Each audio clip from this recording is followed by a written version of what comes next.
to LOA Today. I'm Walt Thiessen. With me today are life coaches Cindie Chavez and Jacqui Gates. This is your daily dose of happy. We are so happy you decided to join us today. Except for one little detail, and that is that Cindie can't join us today because she's still dealing with the aftermath of Hurricane Ira in her town. So, but we'll be thinking about her. I should assume you got the same news that I did, that her family's doing well, everything's great, which is wonderful. Fine, yes. Yeah. Just the usual, post-hurricane stuff to handle for sure. Exactly. So, it's going to be a little while perhaps before some of them get their power back. But I think it was nearly 800,000 people in Louisiana alone missing power. So, a lot going on there. It's always that because they have such beautiful trees, and that's part of the price of it. We used to have the same thing happen in Savannah when we lived there. Oh, you did? If there was a big wind, you're guaranteed to lose power because of the trees, which is why you love Savannah. Absolutely, sure, yeah. So there are trade-offs, but hopefully everything's going to work out okay for anyone who's in that area. Our thoughts and prayers go out to you, and we're hoping and praying for you to have that great recovery that you all deserve. But meanwhile, Jacqui and I are going to hold down the fort today. And I've got some cool stuff to talk about before we actually get into talking about stuff. I've got some announcements. I think you actually know about one of them, but I wanted to give a few of them here. First, this coming Friday, we have a special guest, and I'm going to see if I can say the name properly. Give me a moment to pronounce it. It's Zehra Mahoun. And she is a very interesting life coach who has a very interesting take on how to overcome resistance points. So it's going to be kind of a fun interview that we're going to do on Friday. And then on Monday's like the really exciting day, because Monday we've got Bob Doyle from The Secret joining us here on the show. And this is like a breakthrough moment for us because this is the first actual original member of the cast of the movie The Secret joining us on the show. So I am stoked. I am totally stoked that this guy's coming on the show. Seriously big time now. Seriously big time. No kidding. Yeah, oh my goodness. So we made it. Hey. Yes, absolutely. That is so very, very cool. I can't wait. It's so exciting. It's really, really exciting. What's interesting too is the promo materials that his representative sent along to me indicate that he's no longer using the phrase law of attraction.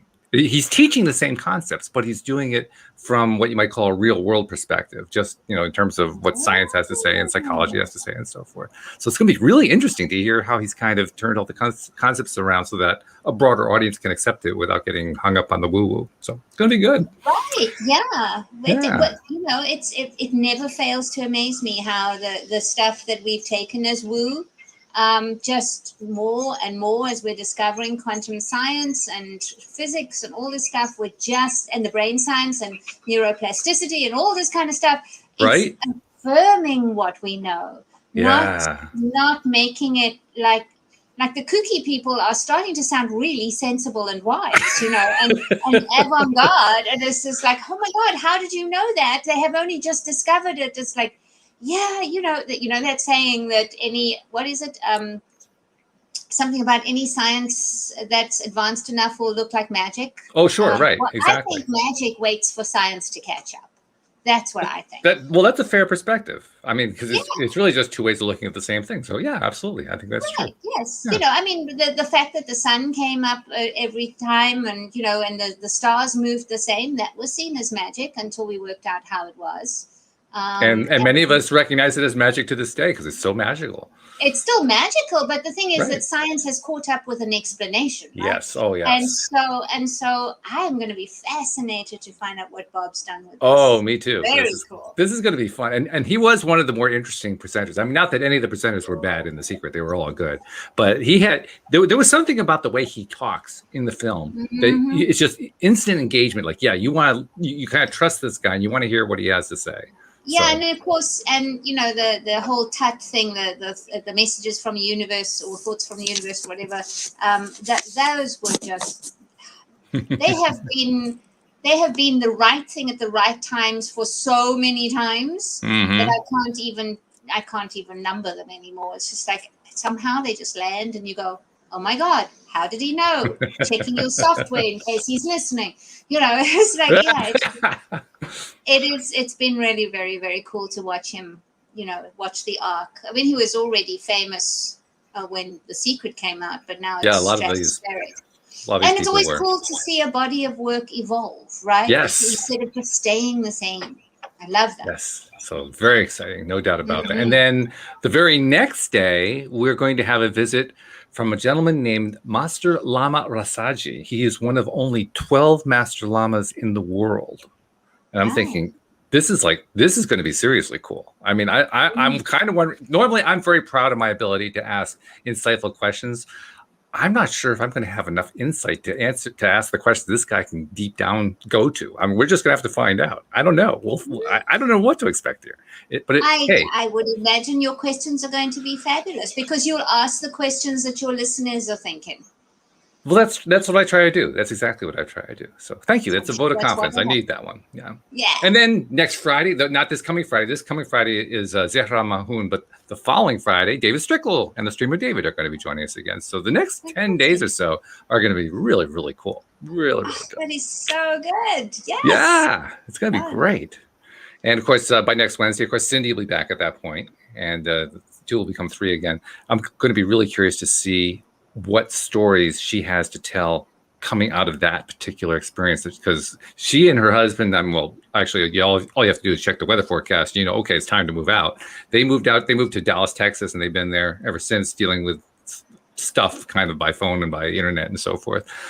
But even with that, there are going to be stories in there. And I'm just, I can just hardly wait to find out what those stories are going to be. So yes, absolutely. Yeah. But in the meantime, we're going to just carry the mantle forward here a bit. I see JB saying hello in the live stream. Hello, JB. Thank you very much for dropping in. I wanted to just kind of tag on to the whole disaster scenario, because there are a few factors that are interesting from a law of attraction perspective. The first one being that they happen. And when we recognize, especially those of us in energetic law of attraction circles, when we recognize that we are the creators of our own experience in all areas, including the areas that are most uncomfortable, then when a hurricane comes along, we have to at some point admit, I guess we probably did attract that in some way. But that's a tough kind of a concept. No, you said the key piece here. We are the curators and creators of our own experience. We are not the curators and creators necessarily of the circumstance. Well, that's only a good point. Our experience of it. That's very right. So you've got Eli Wiesel in Auschwitz, right, curating an experience that is vastly different to how everybody else there experienced that. True. So you have people who navigate natural disasters with way more aplomb and optimism and resourcefulness than others do.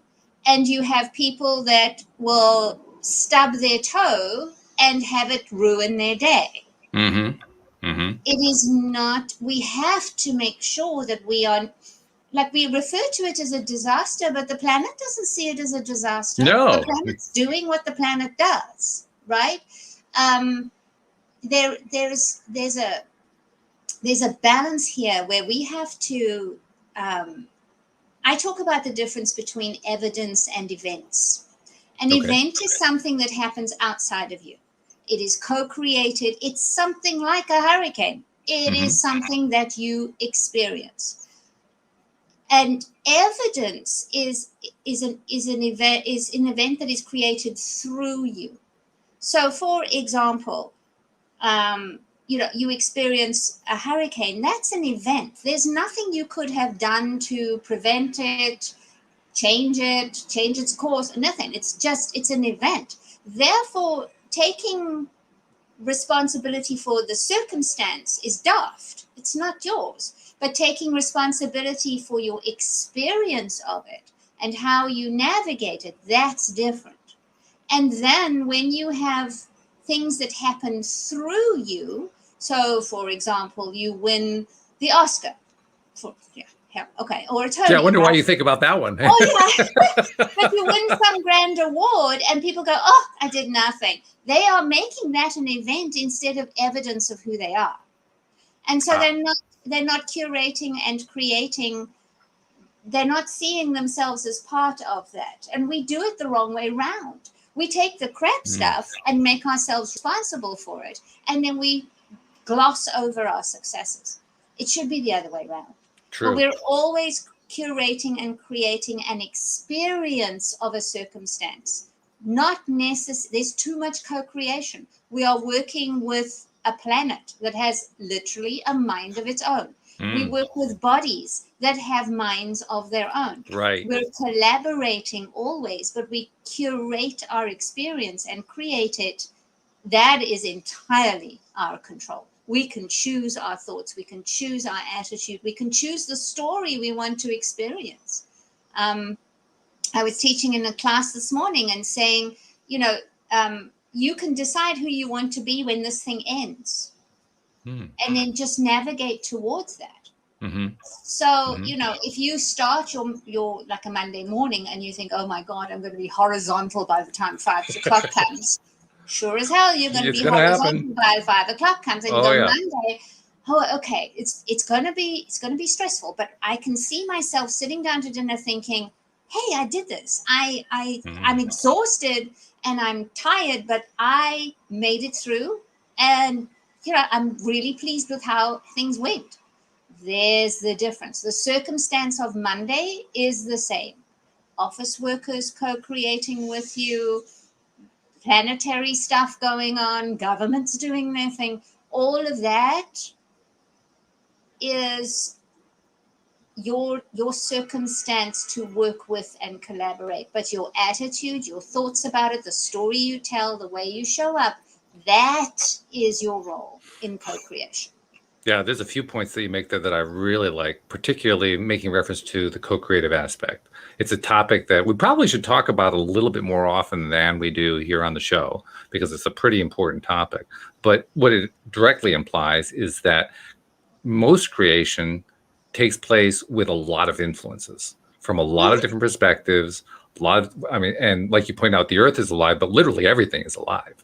There's really no such thing as dead matter. It doesn't exist. No. Everything is alive. Everything has energy. Everything is part of source energy. Everything originates from source energy. So it's all alive. The whole thing is. And when you understand that, then it becomes really easy to understand what you're talking about. How, I called it a disaster because that was a nice way to create a headline on it. But I know it's not really a disaster. You clickbait you. Oh, absolutely. Yeah. You got to do something, right, to get everybody. Oh, my goodness, there's a disaster. They're talking about a disaster. Got to get something going, right? But it really isn't a disaster. It is an event. Like you said, it's a co-creative event. And it was created not by one source, not by two sources, not by, I guess one great big source in that sense, but by many, many, many, many, many, many, many sources, all contributing various perspectives, ideas, and all that focusing together. Of them even, because you think about what causes the hurricane. We're having extreme weather. We have decades and generations of people who have co-created this thing that we're experiencing now. Yeah. Right? And so the only thing we're responsible for is who we'll be in the moment. Yep. And that's actually a powerful position because, like you were describing, it's a disaster only if you think of it as a disaster. It's an event if you think of it as an event. And that's where the experience part of it comes into it, because we get to decide how we're going to think of it. I mean, to be honest, there are some people who look forward to things like hurricanes. There are like storm chasers who their life is, going right into the heart of this crazy, wild maelstrom and just saying, let's get as much measurement as we can here. I know, right? And the rest of us watch the movie and say, are you people crazy? And it always amuses me that one of the top 5 stressors top 3 stressors of humans is to move house. Moving house is my biggest adventure. I have moved house 8 times in 10 years. I love moving home. In fact, we're about to re-sign a lease and it's like, okay, well, all right. I like it here. It's good. We'll be all right for another year. But I'm already going, you've already got the next one one planned. Look at that condo that's on, on show. And I thought I'd have a look at this new block they're building. Because it's part of my reinvention. It's part of my evolution. I love it.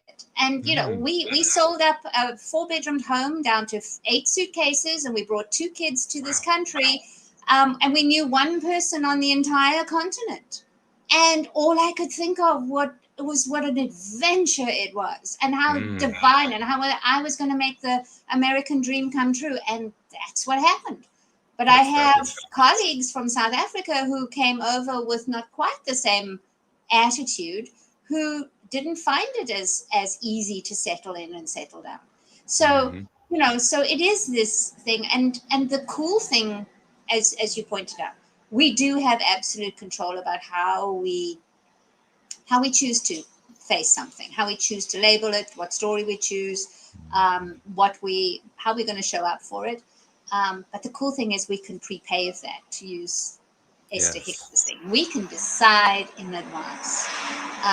We can say, okay, we're relocating for the hurricane, but oh my God, we get 4 nights in a hotel. Yay! What a story we're going to have to tell. And well, you wanted a road trip? Here's your road trip. It's this kind of a thing. It is. I'm not diminishing experiences. There are some experience. Humaning is hard. Sometimes it can be really hard to navigate. However, when we abdicate the power that we have to the outside events, that's when we are literally in victim mode.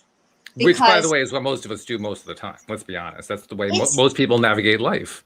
It's kind of taught, because as kids we're told what to do. We're punished if we don't do it. We're controlled.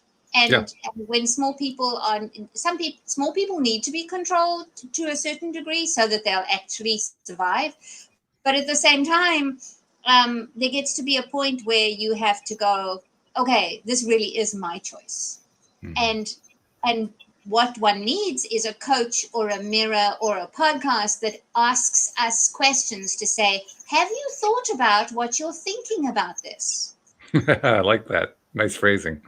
Yeah. Because that's what it is. Like, and the words you use, because I call them the words are spelling. Right? It's a spell. The words you use are a spell. You create your reality through what you speak.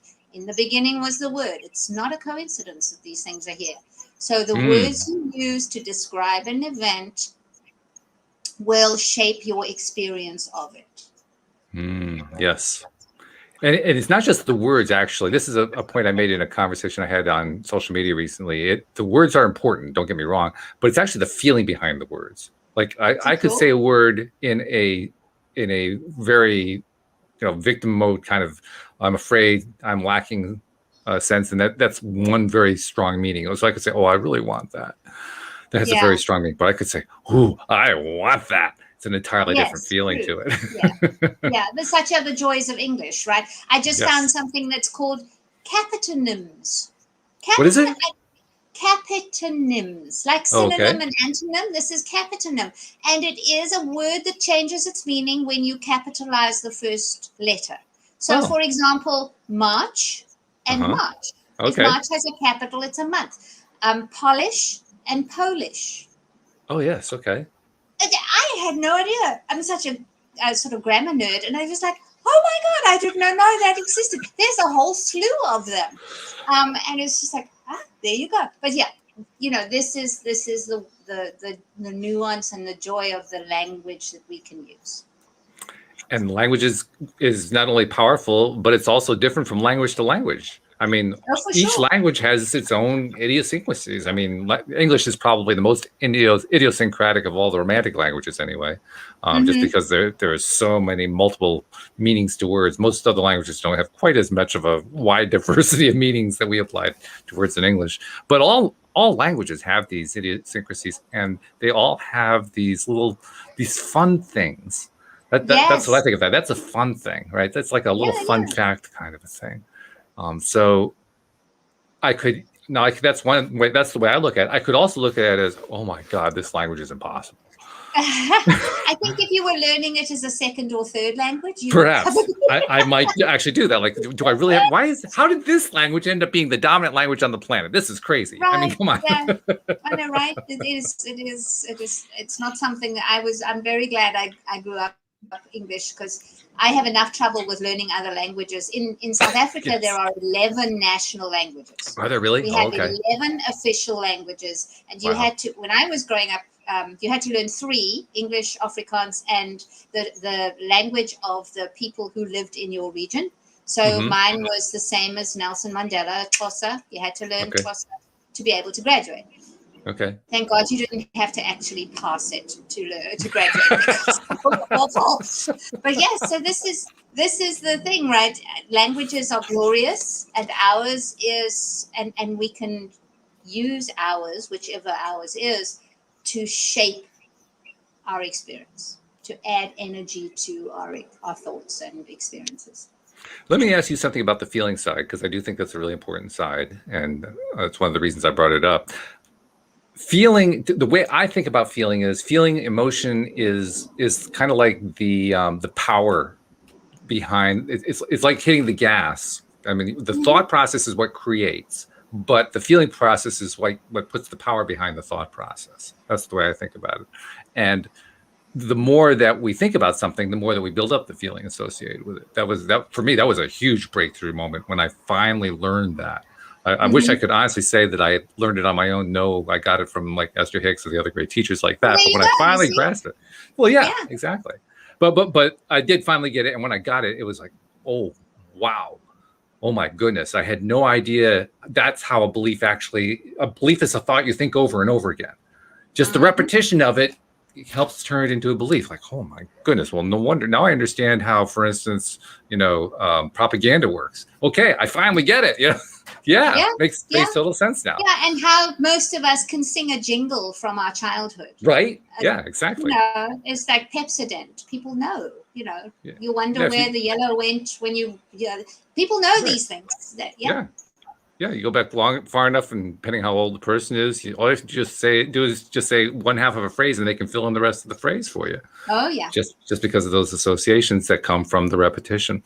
So that's my view of what feeling is. The feeling is really like the gas behind, making the engine really rev up into high rev. But the thought process is what basically just shows you where you're going. It's the creation direction maker. And I'm wondering. I kind of get the sense that, you're in agreement with that, but how do you think about feeling when you're thinking about the whole process, the emotion side of it?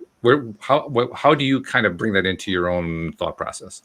My thought about this is a little different in that, yes, I think feelings add juice, but we are fundamentally not a feeling universe, we're a focus universe. Really?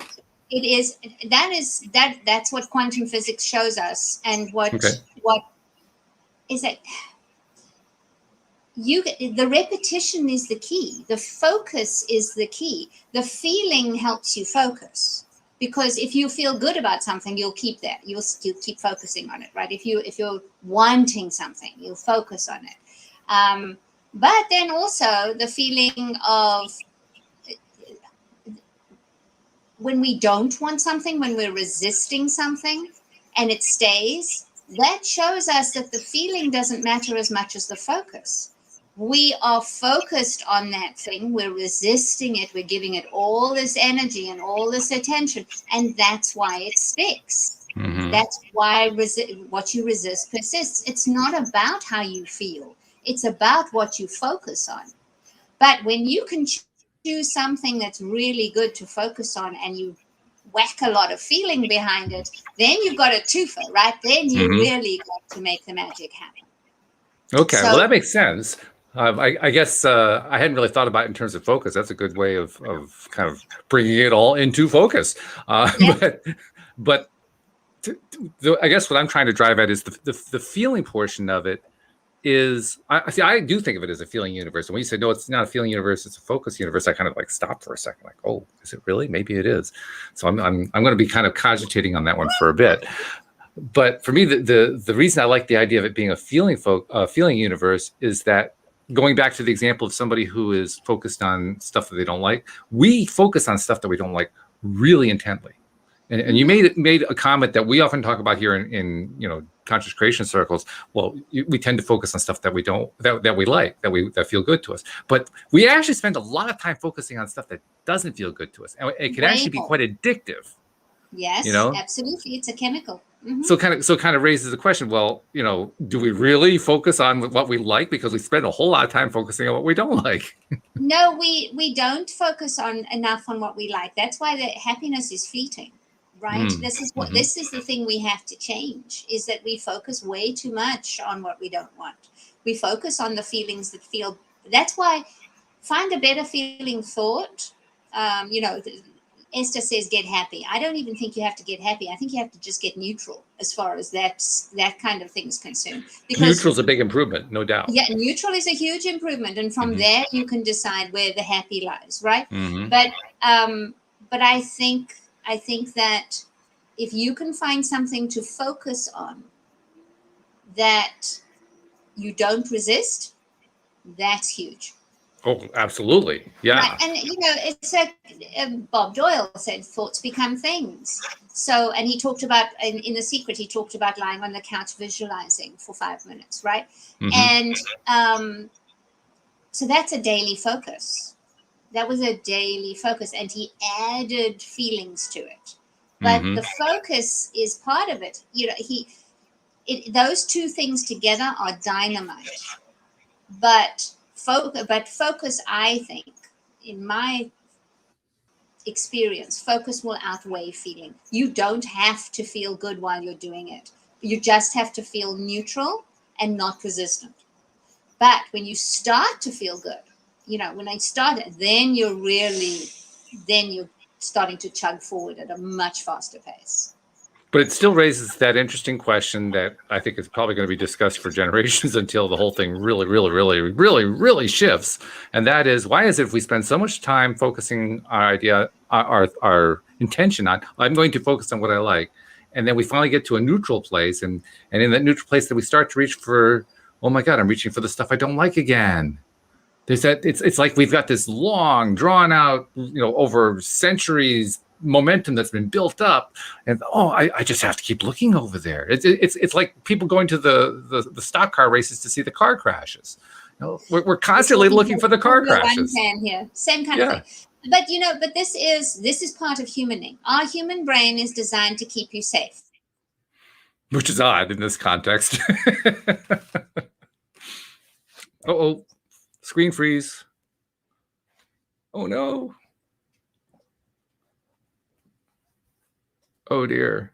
Okay. Well, while Jacqui is trying to reconnect, I will take a moment to just remind people what we're talking about with Bob Doyle, that he is going to be a guest on the show next Monday, which is going to be really, really exciting. He is, of course, one of the original presenters in the movie The Secret, and of course in the books as well. And it's going to be a lot of fun because, well, first of all, he's the first person from The Secret who is going to be on the show. But secondly, he is, as I said earlier, he's trying to revamp and reword and reorganize how we present the concepts involved in talking about the law of attraction without using the phrase law of attraction. So if you are interested in asking a question of Bob, and it's going to be well worth asking questions if you have them, and you want to be part of the live stream, by all means, join us. We'll be doing it at 4 p.m. New York time here on Monday. That'll be Labor Day here in the United States for people who are in America. If you want to just send in a question in advance, I'd be happy to take your question and ask it to Bob during the show. So just take advantage of the usual methods of contact through the app or through Facebook, or just send to my email address, walt@loatoday.net. Whatever it's going to take, that's fine. And I'll be happy to include your question in the conversation. But I can tell you this, the questions that I'm going to be asking are going to be about where he's at now. I mean, yes, we'll mention briefly where he came from, how he got into The Secret and all that. But we're going to move quickly into where his thought process is now, because The Secret came out, let's see, that was 2006, I think it was, that movie came out. So that's 14, 15 years ago. 15 years is a lot of time for a person to continue to develop. And I think about somebody like Bob, who at that point in time had developed so incredibly to the point where he was involved in The Secret. He was Bob Doyle. Then I think about, okay, what's happened in the 15 years since then? That's what's going to be really cool to find out about. I got the feeling that he's going to come onto the show and he's going to give us concepts that we hadn't even considered yet, which is quite a feat, actually, now that I think about it, because I've been doing the show now it'll be 9 years this month. 9 years ago, in September of 2012 is when I started the show. And I know how much I've grown in that time. I can only begin to imagine how much he's grown in that same period of time and beyond. So it's going to be a lot of fun. Not sure what happened to Jacqui. She kind of dropped off there. Hopefully there's not oh, here she comes. She's getting back in here. And yeah, okay. No. Hello. Apologies. All the internet went down for a minute. Everything went down. Okay. Yes, everything. I've got another PC here, and it was like, everything died. Anyway, we're here. Yay. Well, that's a good thing. That's all right. I just took a moment to remind everybody about the Bob Doyle visit. So this is all a very good thing. I'm so excited about that. It's going to be great. And you get him all to yourself. I'm so impressed. Well, not all to myself. I have to share them with my listeners. Oh, yeah, I know. And my Monday co-hosts, too, Yeah. In fact, I was just telling listeners, they can actually send questions in, or they can be part of the live stream to ask questions, too. So it's going to be fun. Good, yes. I was going to say that. They're going to have questions as well. Absolutely. Of course. Yeah, you get somebody of his stature on there. I was also commenting. I mean, it was 15 years ago. I was figuring it out while I was talking. 15 years ago that The Secret came out. Really? Is it that and Bob Doyle, yeah, it's 15 years ago. Bob Doyle had achieved an amazing amount of growth in his own life to the point where he was invited to be a part of The Secret. Yes. Imagine how much more he's done in the 15 years since then. Incredible. So, I mean, I'm anticipating he's going to be sharing ideas that we hadn't thought of before. Mm-hmm. Because when you are that advanced, you're coming up on stuff. You're among the people breaking the new ground, right? Oh, you're the yeah, ones. for sure. You're one of the ones who are. No, that's fine. You're one of the ones who are just like leading the way to everybody else. So yeah, it's going to be exciting. It's going to be fun. Yeah, I don't know if we can get it all in 1 hour, but we're going to try to. Good luck with that. Yes, thank you. I appreciate that. But anyway, we were talking about the energy and how emotion plays a role in that, and more importantly, how the focus plays a role. And I'm not sure what thought you were caught on when the whole thing went kablooey there for a second there, but let's just kind of return there and kind of tie that up together if we can, because I think you were making an important point, and if I can kind of paraphrase it, you were basically driving at the idea that our energy and our focus not only create our experience, but they create the way that we handle that long-term momentum, because we were talking about old energies, negative energies that we were trained into and so forth, how they build up over time, and our focuses tie up into that. Yeah. In fact, absolutely. I think the question I was trying to kind of address was, how is it that we continue to get drawn back to? Well, we want to focus on stuff that we like, but we keep focusing on, oh my God, the car crashes. We keep diving into that thing over and over and over again. It's like we're addicted to it. We are vaguely. I mean, sort of chemically, we could be, but it is this case of our brains are warning systems. They are designed to keep us safe. They don't give a damn about how we feel, really. They just want us breathing, and preferably vertical, although that's also optional, right? So it's there to keep us safe. When you see a car crash, it's information. It goes, oh, look, see, that could happen to you. So next time I jump up and down about your driving too fast, this is the piece of information I'm going to throw at you, right?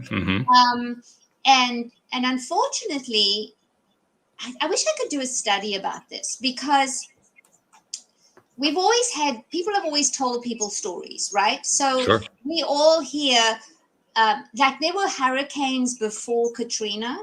Oh, yeah. We didn't have the technology to see it the way we did. We didn't have the technology to watch it happening. And I wonder how that shapes the human experience of stuff.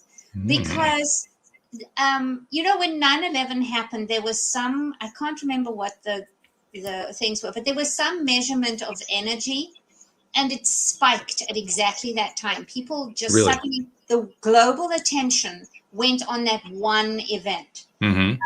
And if we go before media, before internet, before all this kind of thing, where stories only passed person to person, I would be intrigued to see how we may have handled things differently. We may have not been quite so certain of disaster, not so certain of a particular outcome. It would just be really interesting. But what I do know is that the media adds to the feeling and the attention that we give to certain things. It is designed to lean on the stuff that makes our brain go, oh, I need to know that, right?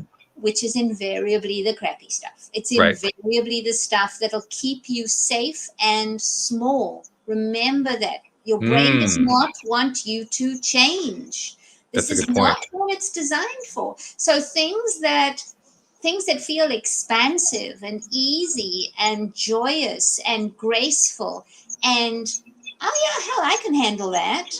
That's a very different energy and attitude than you're going to get from most reports of anything, really.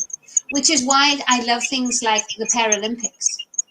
You know, you can see people who have obviously been through majorly traumatic events, and you can see how they have made it evidence of a different version of who they are.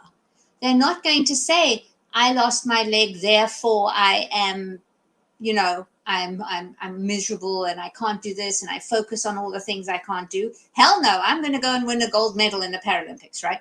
And there is this shift that you make. I'm a huge Formula One fan, and there was a young man who had a horrific crash and lost both his legs at the kneecap.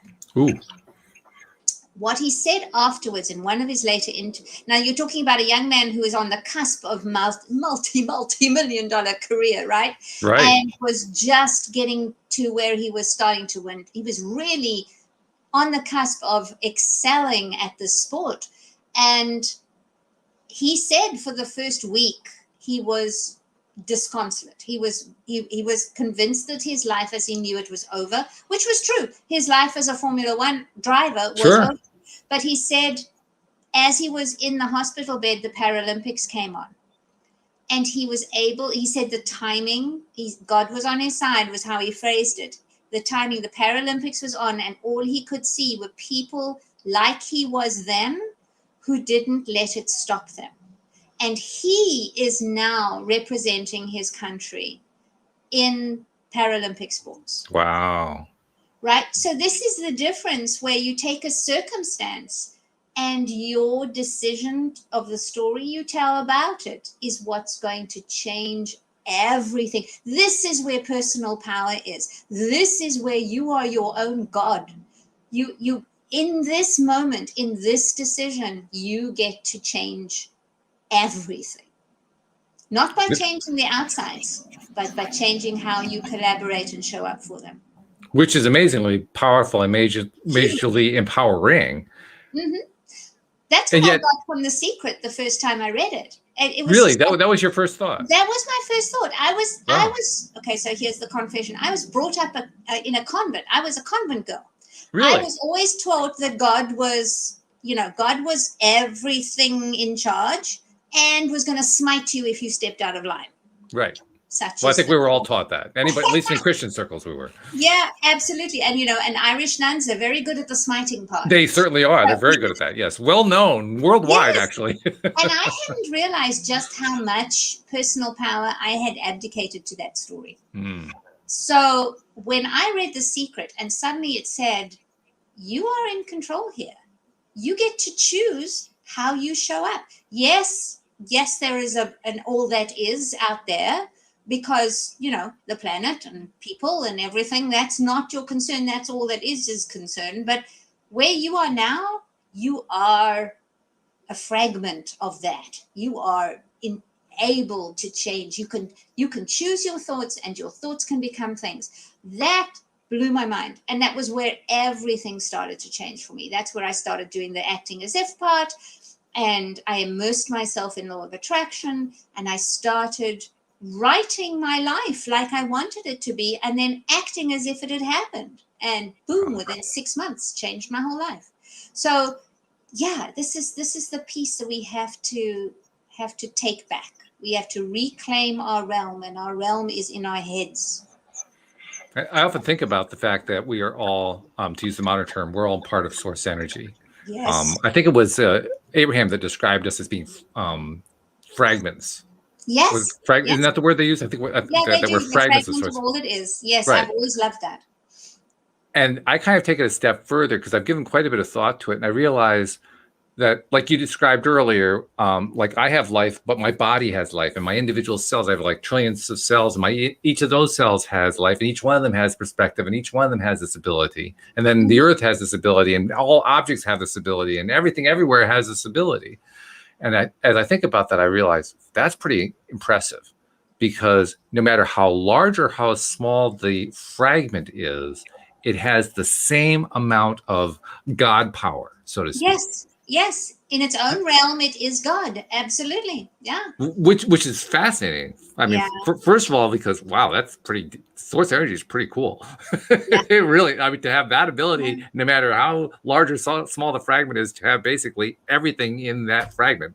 It could be the tiniest. It could be a single dot of fragment. It could be nothing in terms of size, but it doesn't matter. No, it doesn't matter. And what I love is the analogy of an acorn. An acorn is an oak tree. Mm-hmm. It just looks different. Yes. And we just look at it, but everything that an acorn needs to be an acorn, an oak tree, is in the acorn. It just needs some soil conditions and water and sunlight and stuff. It needs to collaborate with the earth. This is us. We get to do the same thing. All the same information in both things, and that's what makes them both So part of the same thing. the version of you that has everything you want and isn't hooked on, CNN or whatever, that version of you is as possible as any other version of you. You just have to choose to be that. Okay, so since we're really out in the woo-woo area here of this whole conversation, I got to ask you this. Quantum physics and so forth, they love to talk about the concept of the multiverse. That for every single possibility, for every single event, there are an infinite number of alternatives, and there's this constant multiverse that's expanding in an infinite number of directions all at the same time, playing out all the different possibilities. I presume from what you're saying that you kind of buy into that idea. Do you ever think about that and ask yourself, how do I even deal with that one, because it's so mind-boggling that my brain can't handle it? I don't have to handle it. I just have to choose the one that feels the most delicious and collapse the universe around that. Collapse the field around that, right? So there is this, my friend Lisa Marie Hayes has a brilliant words around it. And she said that you imprint on the field, right? So this is your observation. Mm-hmm. So you decide what you want to be. You decide how you want something to end up. You choose a thought, basically. You make an intention. Okay. Mm-hmm. Then you collapse around it. So you stop looking at any other options. That's what intending is. You stop looking at getting distracted with what else might be. You just collapse, and your field will collapse. This is observation. Quantum physics says when you observe the particle, it becomes what, that's when it becomes the particle, Schrodinger's cat. So that's when, and then you conform. Then you start acting as if your intention is inevitable. And that's what we do. That's conscious creation. And it's simply the multiverse thing, and quantum physics is affirming conscious creation.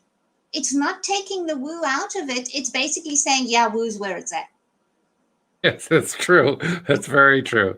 In fact, I think it was Niels Bohr, who was one of the early quantum physicists and one of the earlier creators of the model of the atom and so forth, made the observation that if you learn and believe you understand quantum physics, then you really don't understand quantum physics at all. Right, exactly. And we don't have to understand it. We just have to keep focusing on what we want. This is what law of attraction has said from the beginning. But it is that thing. It is that deciding, imprinting it on your. That's why I work with houses, right? Where I work with your nest, I work with your immediate environment, because your brain will believe what it sees. So when you see evidence of who you're becoming in your current environment, it helps with the focus. It helps with the intention. It reminds you. It's a literal reminder, and your brain goes, "Oh, that's who we are now." Okay, right? And then everything, then the universe, this is how it works. The field will collapse. So, yeah, I love the idea that all potential is available to us. And this taps back into the beginning of the conversation. When we are threatened with a disaster, remembering that possibilities are available to us. Which one will you choose? Which one will you aim for? You may have to course correct and change and, do all the things that the current circumstances demand of you. But if you stay in the beingness of somebody who has decided that they will ride this out, or they will have a fabulous dinner party story to tell at some point, right? I mean, whatever this happens to be, this is how we thrive as opposed to survive. I think the part that still amazes, that's not even the right word, it grabs my attention every time, let's put it that way, is not just the realization that we have the choice, but that the choice actually matters. Yeah, so much. It's probably, I think it's probably the source of where all the confusion about how to apply law of attraction comes from. That the belief that my decision really does make a difference. Mm-hmm. My decision really does change my life. It does change my experience. It does change everything about it. Yeah. That's especially when we're trained in the opposite direction. That's quite a thing to think about. Yeah, it is. And, it's the absolute antithesis of the industrial complex. Oh, completely. Yeah. So because they don't want us to think for ourselves, they don't want us getting off after some desire, right? They want us conforming to what they see. So they keep imprinting. They imprint by media. They imprint by advertisements. They imprint by billboards and all this sort of stuff. They just keep hammering home this thing that we are helpless. And the greatest rebellion will come from not believing that. I never thought of myself as that much of a revolutionary. You are too. You are absolutely. It's funny too, because I think most people when they're young, to some degree, they want to be revolutionary in some sense. That's the job of young humans. Yeah, it is, and it's a good job. But when we actually get there, it's a bit of a shock. You know what I mean? Well, yeah, absolutely. And then it's also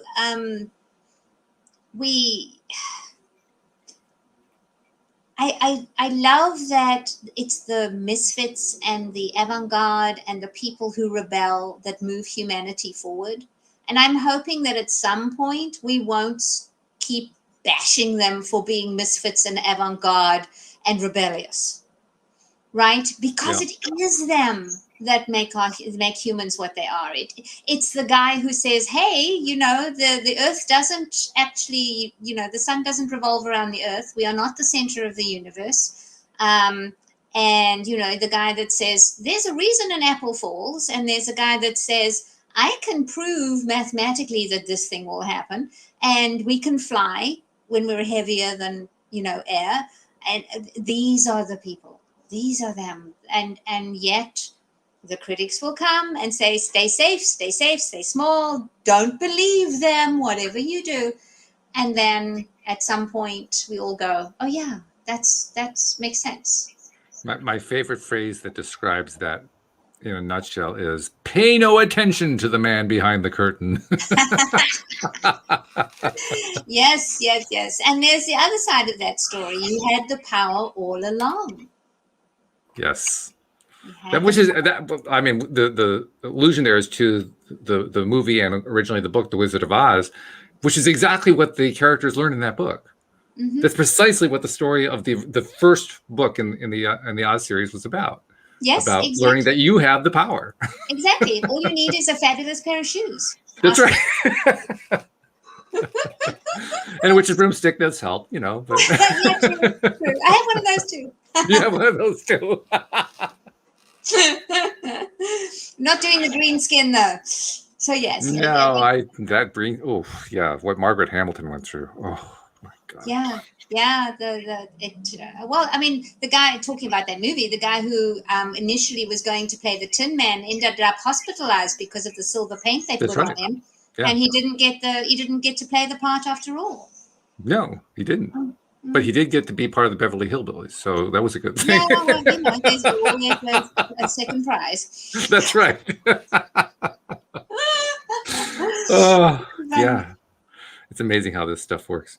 The other thing that's really interesting about the Wizard of Oz that I think about occasionally is how, for me, it was a traumatic event watching the movie because I first saw it when I was 5 or 6, and the Wicked Witch featured every time that we saw it on our little black and white television. She featured in my dream that night, and it was terrifying. Of course. And then over time, you grow up and you learn how, what the difference is between the reality and the fiction and so forth. But you also embedded. The feeling is still very deeply embedded, and then you get to the point somewhere in your orbit where you learn to unroot that feeling, how to dig at it and get it out of the way. And that's, to me, is the other message, so to speak, of the Wizard of Oz, of getting those old preconceptions out of your way so you can start believing that, yes, I really do believe I can go home whenever I want to. All I have to do is click my heels together. Whatever the dream is, it doesn't matter. That's the dream in that particular story. But I can really get there. I can really do it. It really is in my power. So when The Secret comes out, for instance, we were told we had power that we had never been told before. Like you said, there are all these forces telling us, no, keep your head down, pay no attention to the man behind the curtain. The power is out. These big powers are controlling everything. We are here to keep you safe. All that kind of messaging going on in a variety of different ways. And then along comes the message that says, guess what? You've been standing at the tiller all this time. Yes. Oh my God. Yes. How did I not crash the car? It's both exhilarating and terrifying. It is, exactly. That's the point. Yeah, absolutely. And it's there again, is you choose how you want to be. Do you sit back and go, no, I don't believe this? Or do you go, hey, let's see what happens if we scoot the tiller over this way? So yeah, it's very cool. Very cool. I love this. And it's also this is where English starts to fail me. I'm reaching for words, and there are no words to describe this piece, so I have to kind of make it up. There is the piece of me who says, I have discovered this tiller. I'm aware of the tiller. I know other people have found the tiller, and they've turned the tiller down, and the tiller continues to rule their lives anyway. So you have all these people who have rejected law of attraction, they rejected the energetic realm, all that kind of stuff, and it still governs them. Yeah, they choose to step back in the matrix. It's simply that their brains overrode, the safety mechanism overrode everything. That's a good way to describe it. Yeah. Yeah. And it takes, and that actually becomes part of my experience too, because I see them. You see them. We all see them. Those of us in this perspective, this circle, see what they're going through. And there's like the piece of us that wants to say, by the way, that's happening for a reason. Yes, absolutely. Yeah. But by the same token, we also learn it really doesn't pay to do that unless they're ready to hear the message. And it's a push me, pull you kind of a feeling. Yeah. You're constantly seeing it. You can, like, I was noticing it particularly with COVID lately. Lately, I've been really noticing how the placebo-nocebo effect have played a major role that is completely unnoticed by the medical establishment. And I'm thinking, but guys, law of attraction, it's actually telling you this is why it's all kind of building up and so forth. And it's just pointless to bring it up because there's just not space to hear it. No, because you can't be loud enough or often enough. No. Right? You just have to keep holding your space. Yeah. And when you keep holding your space, more people will notice. You just have to because they see you. They see what you're experiencing, or at least they can see their perception of what you're experiencing. Yeah. And, it's such an interesting thing. We forget the power of modeling our beingness, of who we are. When my daughter was about 15, 16 or something, she had a friend whose parents were having a really rough time and she needed a safe place to be for a few weeks. So she came to live at our house. She was with us for about 10 days. And I remember her sitting at the dining room table for dinner that night, absolutely quiet, but kind of in a shell-shocked, you could almost hear the Twilight Zone theme playing. Yeah, so I didn't push her because she was really tender at the time. We are still, I mean, she and my daughter are still amazingly good friends. And she said later that she had never seen a family behave like we did around the dining room table, except on television. She said it was like she'd landed in the set of Beaver, Leave It to Beaver, right? She had never seen a marriage like my husband and I, where we still sort of had a quick hug in the kitchen, or we would hold hands watching TV. She'd never seen that. And she'd never been at a dinner table where people didn't fight and bicker. Wow. And so, but what's so interesting is none of us were modeling that for her deliberately. Right. It's just how we be. And so I see this often because when I go out, I am like dressed to the nines. You've probably guessed. But I mean, like, seriously, I am. It was a first thought, actually. I am invariably overdressed, and I love it. And I will also be deliberately stand outy, which is my way of saying that I'm not here to blend into the scenery. Yes, I would gather that. What happens then, though, is that I see this, I become a walking permission slip. I will have so many women my kind of age who go, you know, seeing you, I've got these really cool earrings that I only save for parties. I'm going to wear them tomorrow. Or they'll say, I have, there's a lovely saying that says, life is short, you need to wear your party pants. So this is how I live. And whenever I'm being that unabashedly, people, it'll trigger something they'll remember something else and remember something else and remember something else. And then suddenly I'm the thing that goes, hey, you can do this. And so, we don't know when somebody will listen to one of these episodes and go, oh yeah, this is like the 20th time I've heard this. I can maybe consider it. Yeah. So we just have to keep being the fragment of all of it that is that we are, keep doing what we're doing. And that's because if we resist them, that's where the energy goes. We rather have to put the energy back on being as we do. And so that's the key. It's a great reminder too about just how powerful we are by not trying to be powerful. Yes. Yeah. And we're not trying, I posted on Facebook, I'm not trying to be an influencer. I'm trying to get people to be less influenced. Ooh, I like that. That's really good. That's my goal. Nice. That's my goal. So yes, and I'm going to do a shameless plug. I am currently doing 1 hour for an experiment. I'm doing 1 hour sessions around this. So if anybody wants to hit me up, it'll be fun. Yeah. Okay. How do they take advantage if they want to do that? Get hold of Google Jacqueline Gates. Jacqueline at JacquelineGates.com will get you to me. Get me my email. Jacqueline at Jacqueline-Gates.com. And I'll just have a quick conversation via email, and we'll see if we're a fit. And I would love to talk to that, because I think the more we turn up the volume of our inner guidance and turn down the outside noise, the better off the entirety of humanity will be. No doubt about that. And I can also say that the more that we increase the noise that Jacqui Gates shares on the program, the better the show is. This show is way better off. So seriously, thank you very much. Really, really appreciate it. And it's been so fun. While we dearly missed having Cindie this week, boy, you fill in the gap beautifully. You really do. Thank you. And it's fabulous shoes to fill, but we filled them. And yes, and we'll see her next week. That's right. She'll be filling her own shoes next week, which is yes, all right. Lovely conversation, Walt. Thank you. Thank you to all of the people in the live stream, and looking forward to joining us on Monday when Bob Doyle is here. In the meantime, thank you to podcast listeners everywhere. We'll see you all next time here on LOA Today. Goodbye, everybody. Bye, everyone.